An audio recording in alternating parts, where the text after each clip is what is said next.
नमस्कार दोस्तों, welcome to my channel. मैं हूं चांद कुबा। दोस्तों, जैसे कि आप सब जानते हैं कि कॉन्स्टिट्यूशन की हमारी सीरीज चल रही है, उसी में हम प्रियम्बल पढ़ चुके हैं। प्रियम्बल के कुछ फीचर्स हमारे बचे थे, वो हम आज कवर करने वाले हैं। आज हम 3 टॉपिक्स को कवर करेंगे। सबसे पहले डेमोक्रेसी क्या होती है, different types of democracy, direct democracy, indirect democracy, direct democracy के सभी टूल्स कौन से हैं वो सब हम यहाँ पे देखेंगे। फिर हम देखेंगे रिपब्लिकन फॉर्म ऑफ गवर्नमेंट क्या होता है एंड अल्टीमेटली सॉवरेनिटी को पढ़कर कंक्लूड करेंगे इस छोटी सी वीडियो को। चलिए शुरुआत करते हैं आज के अपने इस सेशन से। सबसे पहले दोस्तों हम बात करते हैं डेमोक्रेसी की। डेमोक्रेसी की अगर हम बात करें तो basically 2 Greek words, demos and Kratos. Demos का मतलब क्या होता है? Demos means people and Kratos का मीनिंग होता है power. So basically peoples power, या फिर यूं कहें democracy is the rule of the people, for the people and by the people. A statement given by former US president Abraham Lincoln. बहुत ही apt statement है, of the people, for the people and by the people. Right now, अगर हम essential features की बात करें democracy की, तो कौन से एसेंशियल फीचर्स आ जाते हैं? 3-4 एसेंशियल फीचर्स हैं जो कि हमें पता होने चाहिए। अगर मेंस में पूछ लिया जाए, इंटरव्यू में पूछ लिया जाए, या फिर प्रीलिम्स में अब भी आ जाए, तो ये 3-4 इंपॉर्टेंट फीचर्स हैं जो कि हमें पता होने चाहिए। नाउ सबसे पहले अगर हम बात करें, जो इसका पहला फीचर है, it is a form of government in which people elect the ruler of the state. Right, so यहां पे लोग इलेक्ट करते हैं। यहां पे हेरिडिटरी रूल नहीं होता है, यहां पे ओलिगार्की नहीं होती है जहां पे कुछ गिने चुने रूलर्स होते हैं वही रूल करते रहते हैं। यहां पे लोग हर एक समय में given interval period of time के बाद यहाँ पे अपने रूलर्स को इलेक्ट करते हैं। भारत में हमें देखने को मिलता है, यूएस, हर जगह पे जहाँ पे डेमोक्रेसी है वहां पे रेगुलर इंटरवल पे इलेक्शंस होते हैं एंड यहाँ पर हमें देखने को भी मिलता है। So this is the first feature.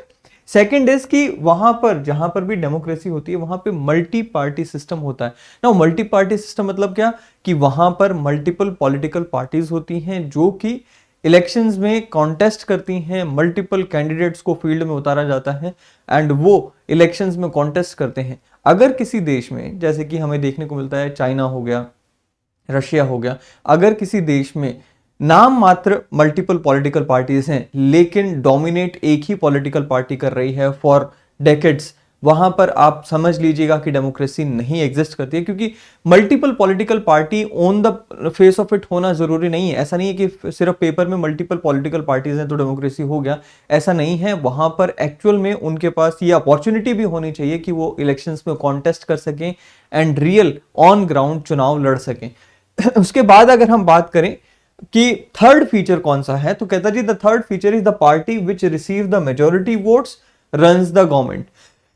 सो जो पार्टी को मेजोरिटी वोट्स मिलते हैं वो यहां पर गवर्नमेंट को रन करती है। Now what do you mean by majority votes? क्योंकि हम देखते हैं कि भारत में फर्स्ट पास द पोस्ट, या जिसे फर्स्ट पास द पोल सिस्टम कहा जाता है, यहां पर भी वही पार्टी रूल करती है जिसे मेजोरिटी वोट्स मिलते हैं। लेकिन मेजोरिटी वोट का मतलब क्या है? क्या मेजोरिटी वोट का मतलब होगा कि कोई ऐसी पार्टी जिसे 50% से ज्यादा वोट्स मिलेंगे वही रूल कर पाएगी? ऐसा नहीं है। अगर हम भारत की बात करें जहां पे first past the post system है, यहां पर मेजोरिटी वोट्स का मतलब यह है कि वो पार्टी जिसे मैक्सिमम सीट्स मिलेंगी और वो व्यक्ति जिसे मैक्सिमम वोट्स मिलेंगे। So for example, let's say किसी कॉन्स्टिट्यूएंसी में 4 कैंडिडेट्स कॉन्टेस्ट कर रहे हैं इलेक्शन। इन 4 कैंडिडेट्स में से मान लीजिए एक कैंडिडेट को 10% वोट्स मिलते हैं, दूसरे को 20% मिलते हैं, तीसरे को 40% मिलते हैं, 70 हो गया, और तीसरे को 30% वोट मिलते हैं। अब इनमें से कोई भी ऐसा कैंडिडेट नहीं है जिसे 50% या उससे ज्यादा वोट्स मिले हों। तो इसमें से first past the post system क्या कहता है कि भाई वो व्यक्ति जिसे सबसे ज्यादा वोट मिले होंगे वो यहां पर विनर डिक्लेयर कर दिया जाएगा। सो मेजोरिटी यही है। राइट, अब अगर हम कैंडिडेट के बेसिस पे बात करें तो मेजोरिटी यहां ये हो गया। हाँ, अगर हम बात करें पार्टी के लेवल पे, तो पार्टी के लेवल पे मेजोरिटी वो आ जाती है जहां पर हमें देखने को मिलता है कि एक हाउस में जो गिवन नंबर ऑफ सीट्स हैं, उन सीट्स में से जो 50% प्लस 1 अगर मिल जाए किसी पार्टी को सीट्स, तो वहां पर वो जो पॉलिटिकल पार्टी है वो गवर्नमेंट फॉर्म करती है।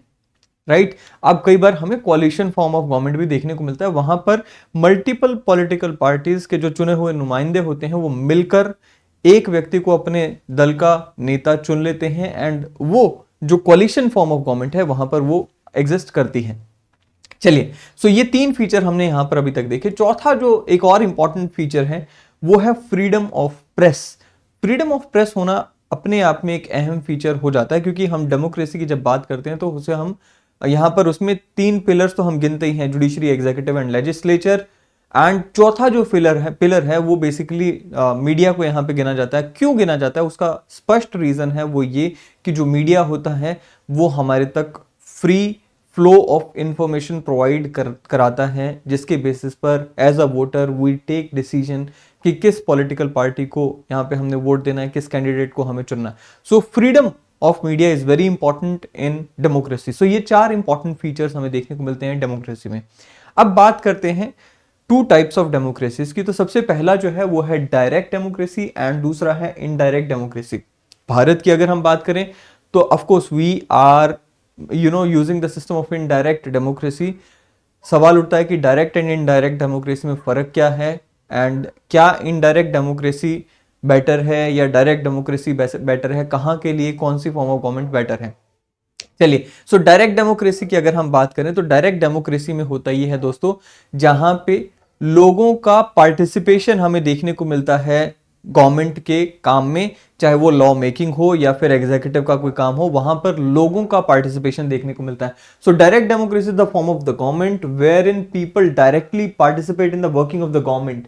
Now working of the government में कानून बनाने में भी लोगों का डायरेक्ट रोल हो सकता है, कानूनों को लागू करने में भी लोगों का डायरेक्ट रोल हो सकता है। एग्जांपल देखिए, मैं आपको समझाने वाला हूं। So basically there are 4 tools of direct democracy, जिसमें सबसे पहले आ जाता है रेफरेंडम, दूसरे नंबर पे आता है रिकॉल, तीसरा इनिशिएटिव एंड चौथा है प्लेबिसाइट। नाउ इन चारों ही टूल्स को हम समझेंगे एंड जानेंगे कि इनमें क्या होता है।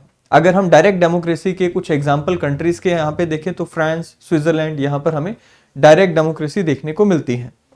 अब ये चारों को अगर हम एक एक करके उठाएं, सबसे पहले इनिशिएटिव की अगर हम बात करें, इनिशिएटिव का मतलब क्या होता है? इनिशिएटिव का मतलब यह है कि जो पब्लिक है, आम जनता है किसी देश में जहां पे इनिशिएटिव अलाउड है, वहां पर वो पब्लिक पिटीशन के जरिए किसी कानून की शुरुआत करती है। जनरली क्या होता है, अगर हम भारत की बात करें तो यहां पर हमारी पार्लियामेंट में या फिर स्टेट लेजिस्लेचर असेंबली में एक कानून का बिल लाया जाता है। ये बिल प्राइवेट मेंबर्स के द्वारा भी लाया जा सकता है या फिर ये सरकार के द्वारा भी बिल लाया जा सकता है। उसके बाद पार्लियामेंट में इसके ऊपर बहस होगी, कुछ अमेंडमेंट्स लाई जाएंगी, उसके बाद ये बिल के ऊपर वोटिंग होगी एंड अल्टीमेटली ये पास होके एक्ट बन जाएगा, जब उस पर साइन हो जाएंगे प्रेसिडेंट के in case of parliament and governor के in case of state legislature. But ये भारत की बात कर रहे हैं जहां पे इनडायरेक्ट डेमोक्रेसी, डायरेक्ट डेमोक्रेसी में इनिशिएशन जब आ जाता है या इनिशिएटिव जब आ जाता है, तो इसमें जो सबसे पहला स्टेप है that is to bring a bill in the house. यहां पर आम जनता की भूमिका आ जाती है। आम जनता पिटीशन के जरिए एक बिल को सरकार तक भेजती है और वो बिल को फिर पार्लियामेंट या फिर वहां की लेजिस्लेचर में इंट्रोड्यूस किया जाता है। अब ये पहला कदम होता है। जब भी इनिशिएटिव आता है तो mostly initiative is accompanied by referendum. So ultimately होगा क्या, लेट्स से पब्लिक ने कोई बिल भेजा इनिशिएटिव के द्वारा, वो बिल गया पार्लियामेंट में, पार्लियामेंट में वो बिल के ऊपर चर्चा हुई, वो बिल के ऊपर वोटिंग हुई एंड एवरीथिंग हैपेंड, एंड उसके बाद वो बिल जो है वो कहाँ आएगा, फिर से जब पार्लियामेंट से पास हो गया या सेंट्रल लेजिस्लेचर से पास हो गया तो फिर से वो बिल आएगा पब्लिक के पास। पब्लिक उसके ऊपर फिर वोटिंग करेगी कि ये बिल जो हमने भेजा था क्या ये हमारे हिसाब से पार्लियामेंट ने या सेंट्रल लेजिस्लेचर ने पास किया है कि नहीं, एंड उसे हम रेफरेंडम कहते हैं। सो रेफरेंडम की अगर हम बात करें, रेफरेंडम बेसिकली क्या है? रेफरेंडम आप यहां पे पढ़ पाएंगे कि law made by the government are refer to the common masses for their approval. So जो बिल या जो कानून पार्लियामेंट ने या सेंट्रल लेजिस्लेचर ने मान लीजिए बना दिया, उसे अब दोबारा पब्लिक के पास भेजा जाएगा। पब्लिक को कहा जाएगा कि ये हमने बिल बनाया है, आपको ये मान्य है या नहीं है, इसके ऊपर पब्लिक वोट करती है। अब याद रखें, रेफरेंडम एंड प्लेबिसाइट में अक्सर कंफ्यूजन हो जाती है, लेकिन कंफ्यूजन नहीं होनी चाहिए, क्योंकि रेफरेंडम जो है वो जनरली जो टर्म यूज की जाती है, it is in matter of bills और इन matters of law, right. So यहां पर रेफरेंडम की अगर हम बात करें तो वो इससे जुड़ी हुई टर्म है कि भाई पब्लिक रेफरेंडम कर रही है, मतलब पब्लिक किसी कानून को एक्सेप्ट या फिर रिजेक्ट कर रही है। रेफरेंडम अगर टूल की बात करें या फिर अगर हम इनिशिएटिव एंड रेफरेंडम की बात करें, ये दोनों ही टूल्स हमें स्विट्जरलैंड में देखने को मिलते हैं, जहां पे वहां की जनता कॉन्स्टिट्यूशनल लॉ में अमेंडमेंट के लिए इनिशिएटिव ले सकती है एंड रेफरेंडम भी वहां पर आता है। थर्ड यहां पर जो हमने टूल पढ़ना है, अगेन रेफरेंडम का एक और एग्जांपल मैं अगर आपको देना चाहूं, फ्रांस में भी हमें देखने को मिलता है कि वहां पे कि जो कॉन्स्टिट्यूशनल लॉ से जुड़े हुए मैटर होते हैं, वहां के प्रेसिडेंट उसे रेफरेंडम के लिए आम जनता में भेज देते हैं। इसी तरह से फ्रांस में एक और अच्छा हमें एग्जांपल देखने को मिलता है, जहां पे वहां की एग्जीक्यूटिव यानी कि वहां की कार्यपालिका अगर कोई इंटरनेशनल ट्रीटी साइन करती है तो उसे भी रेफरेंडम के लिए भेजा जा सकता है आम जनता में। Now third is plebiscite and fourth is recall. अब अगर हम प्लेबिसिट की बात करें, अगेन प्लेबिसिट एंड रेफरेंडम में बस इतना ही फर्क है कि रेफरेंडम में कोई कानून जिस पे पब्लिक की राय मांगी जा रही है वो पब्लिक में आ रहा है, एंड प्लेबिसिट में ये होता है कि जो कोई पॉलिटिकल इंपॉर्टेंस का क्वेश्चन है उसके ऊपर पब्लिक की राय ली जाती है, राइट। कोई पॉलिटिकल इंपॉर्टेंस का क्वेश्चन है, फॉर एग्जाम्पल किसी एक पर्टिकुलर स्टेट को भारत में विलय करना है कि नहीं, या फिर किसी एक पर्टिकुलर स्टेट को किसी देश में विलय करना है कि नहीं, यहां पर उस पर्टिकुलर स्टेट के लोगों से प्लेबिसाइट कराया जा सकता है। प्लेबिसाइट में क्या होगा, वहां के लोगों को यह पूछा जाएगा कि are you willing to join the particular country और नॉट, सो यस और नो, इस तरह के क्वेश्चन वहां पे इनसे पूछे जाएंगे। अगर यस के फेवर में ज्यादा वोट आ गए तो yes it is publics decision, and अगर नो के फेवर में आ गए तो again it is a publics decision, so plebiscite, right. So this is the third tool and the fourth tool which is recall.